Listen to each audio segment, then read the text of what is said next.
Avez-vous entendu parler de cette alliance Crypten, une enquête sur un réseau sataniste et PED en plein Paris?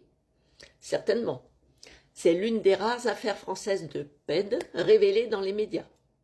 Il s'agit d'une secte sataniste doublée d'un réseau PED ayant opéré à Paris et à l'étranger durant les années 80-90. Elle est dévoilée en mars 97 alors que de nombreuses affaires PED sortent dans la presse comme Affaire Taureau Bravo, Ado 71 et bien sûr Dutroux. Malgré cela, elle est peu connue de nos jours, si ce n'est par des personnes enquêtant sur les réseaux PED.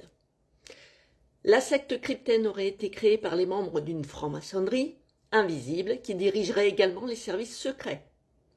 Même si cette affaire est vieille et n'apporte aucun nouvel élément, elle a été savamment enterrée comme tant d'autres pour permettre au réseau PED de poursuivre leurs activités.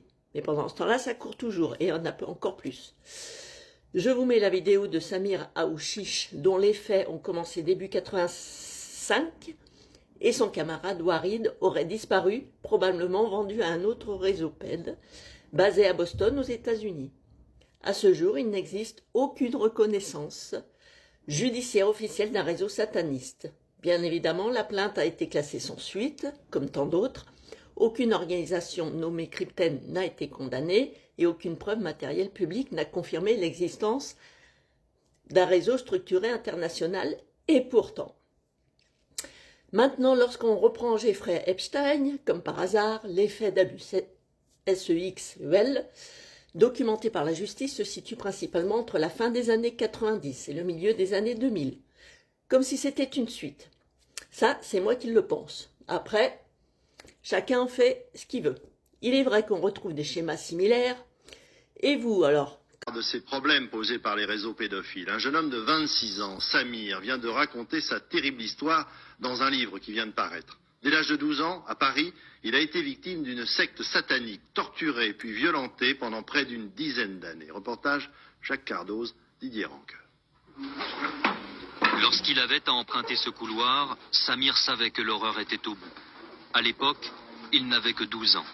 Mais depuis un an déjà, il subissait dans sa chair les fantasmes de véritables bourreaux. Viols répétés, séances de torture.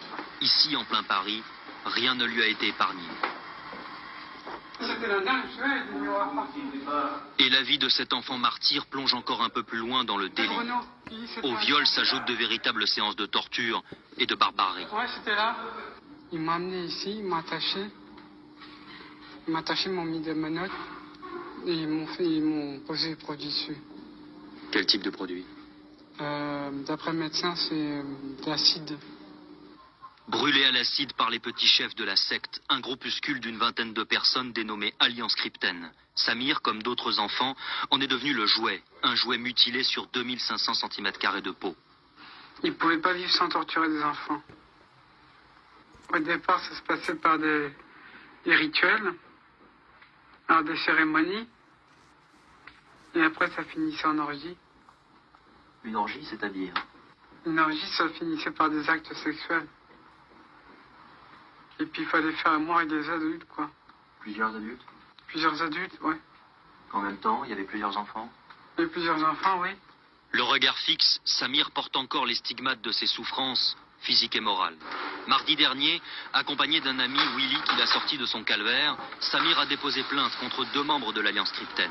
Ce calvaire qui aurait pourtant pu être interrompu. Entre 86 et 88, soit 2 ans après les premiers viols, la brigade de protection des mineurs a eu connaissance de son cas par l'intermédiaire d'affaires impliquant d'autres enfants. L'avocat de Samir, maître Jean-Paul Baduel, dispose aujourd'hui de pièces qui en attestent. Il y a des éléments qui sont des éléments incontournables. Ce sont les séquelles que porte mon client sur son corps. Il y a des éléments qui sont des éléments objectifs, qui sont des photocopies de pièces de procédure qui m'ont été communiquées par mes clients, qui démontrent très clairement qu'au cours des années 1986, 1987, voire 1988, les autorités de police qui étaient en charge de la protection des mineurs, voire des magistrats, ont été pleinement informés de l'existence d'un groupe appelé Crypten et de la conduite de ses membres à l'égard de certains mineurs. Ce nouveau dossier est depuis quelques jours entre les mains de la 12e section du parquet de Paris. L'avocat réclame l'ouverture d'une information judiciaire